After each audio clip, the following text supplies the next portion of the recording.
처음 코딩 인공지능 26번째 시간 시작하도록 하겠습니다. 퍼셉트론을 이용한 엑소어 프로그램을 오늘 좀 진행을 해볼게요. 지난 시간에 우리가 엑소어 문제를 풀어봤습니다. 엑소어 문제를 풀면서 두 가지 방식이 가능하다고 이렇게 봤었죠. 이제 뭐냐 그러면 이런 식으로 해서 이렇게 낸드 게이트, 오어 게이트, 엔드 게이트를 연결시켜서 푸는 방식이 있죠. 이렇게. 그래서 이렇게 푸는 방식이 하나가 있었고 이게 한 가지 방식이었고요. 또 하나의 방식은 이렇게 낸드 게이트만 가지고도 XO라는 이 함수를 만들 수가 있다라고 이야기를 했었습니다. 그래서 이렇게 멀티레이어가 만들어질 거예요. 자, 그러면은 그렇게 만드는 걸 우리가 이미 만들어져 있는 낸드 게이트, 오어 게이트, 엔드 게이트를 가지고 엑스오 문제를 한번 풀어보죠. 그리고 여기서는 낸드 게이트 하나만 가지고 엑스오 문제를 한번 풀어보겠습니다. 자, 이게 사실은 화면에 보이는 게 다예요. 이게 전부 다고요. 얘를 우리가 어떻게 푸는지 간단히 한번 살펴보도록 하죠. 자, 제 편의상 제가 이미 만들어 놓은 걸 좀 여러분들한테 보여드리도록 하겠습니다. 화면을 조금 글씨를 키우겠습니다. 자, 넘파이를 이제 불러와 주시고요. 이거 지금 어떻게 시작되는지 여러분들 아시죠? 파이썬에서 지금 저희가 하고 있는 거는 파이썬에서 주피터 노트북을 사용을 해서 간단한 프로그램들을 좀 진행을 하고 있습니다. 실제로 인공지능 쪽이라든지 데이터 처리 같은 이런 프로그램들은 하나의 완성되어 있는 프로그램으로 진행을 해도 괜찮을 때도 있지만은 그냥 중간중간에 진행되어 가는 과정들을 좀 눈으로 확인하면서 진행하는 게 더 좋을 때가 많기 때문에 주피터 노트북을 이럴 때 사용을 하시면은 여러분들이 좀 편하게 진행을 할 수 있습니다. 넘파이를 가지고 오시고요. 임포트해서 그 다음에 and라는 함수는 우리가 지난 시간에 만들었으니까 그거 그냥 복사해서 이렇게 쓰죠. 자, numpy에서 array x1, x2라는 두 개의 인풋 값을 리스트로 만들어서 이걸 array로 해서 x에다가 저장을 해주고 그 다음에 w라는 가중치 값은 0.5와 0.5였죠. 이 두 개 값 역시도 w에다 저장을 해주겠습니다. b라는 값은 마이너스 0.7로 해주고요. w 곱하기 x 0.5 곱하기 x1, 0.5 곱하기 x2를 수 개를 더해서 거기에다가 b 값 마이너스 0.7이라는 걸 더해서 tmp라는 값을 만들고 이 tmp 값이 0보다 작거나 같은지 검사해서 0보다 작거나 같으면 0으로 그렇지 않으면 1을 반환하는 함수를 만들었습니다. and라는 함수를 만들었고 and라는 함수를 만들 때 이렇게 w와 b 값을 사용하는 퍼셉트론을 기반으로 해서 만들었습니다. 마찬가지로 u어라는 함수를 만들 때 똑같이 진행을 했고요. 역시 w와 b 값 0.5, 0.5, 마이너스 0.2 이것만 달라졌죠. 0.5, 0.5, 마이너스 0.2 이렇게 해서 u어라는 이 함수를 만들었습니다. 낸드 역시도 똑같은 과정으로 만들었고요. w와 b 값이 얘는 이제 앞에 건 다 플러스 0.5였는데 얘는 마이너스 0.5 마이너스 0.5에 b는 0.7로 이렇게 계산이 됐습니다. 자, 이렇게 만들어주면은 이제 and, or, and 세 개가 다 만들어진 거예요. 이걸 가지고 우리가 이제 XOR라는 이 함수를 만들어 보겠습니다. XOR라는 함수를 만들 때 그냥 이렇게는 못 만든다는 얘기예요.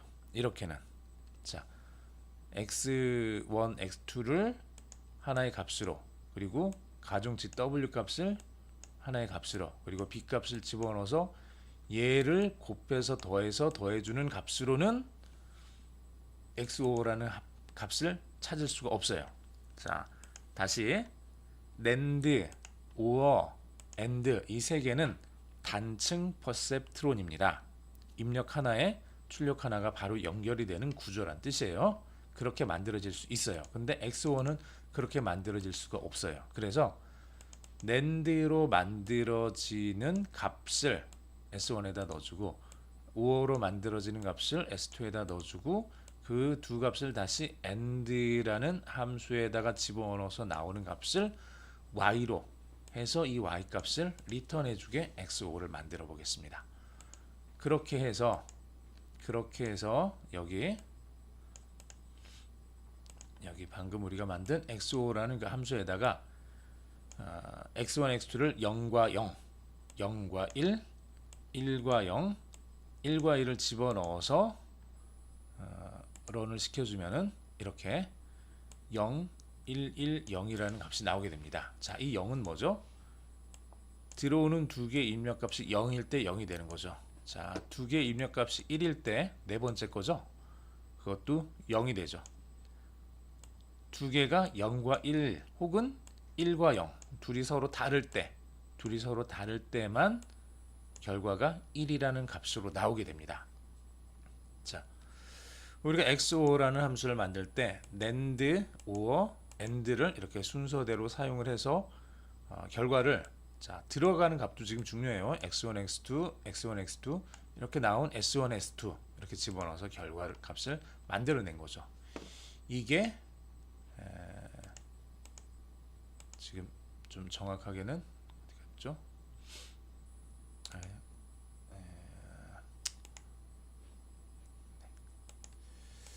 사실은 이제 요거죠. 요거. 자, 낸드를 통해서 값을 만들어내고 오어를 통해서 값을 만들어내고 낸드로 나온 값과 오어로 나온 값을 다시 AND 연산을 통해서 이 값을 만들어냈습니다. 낸드를 통해서 값을 만들어내고 오어를 통해서 값을 만들어내고 이렇게 나온 두 개의 값을 AND에다 집어넣어서 최종적인 값을 만들어낸 거죠. 이렇게 해서 XOR라는 값을 만들어냈고요. 두 번째 우리가 이제 이렇게도 해볼 수 있다 그랬죠. NAND라는 걸 써서 자 X1, X2가 들어오고 거기서 나온 결과값이 하나가 있을 거고요. 이 나온 결과값을 다시 X1이랑 나온 결과값을 NAND에다가 집어넣고 자 X2랑 나온 이 결과값을 여기 또 NAND에다 넣고 이렇게 나온 두 개의 값을 다시 또 다른 NAND에다 집어넣어서 이 값을 출력시켜 보겠습니다. 이번에는 두 번 했으니까 그냥 XXO라고 제가 이름을 그냥 붙여봤어요. 들어가는 입력값은 역시 X1과 X2 두 개가 됩니다. 그리고 NAND를 통해서 X1과 X2를 집어넣었죠. 그리고 S2라고 이름을 붙여봤습니다. 왜 이렇게 했냐 그러면 이 그림대로 한번 해볼게요.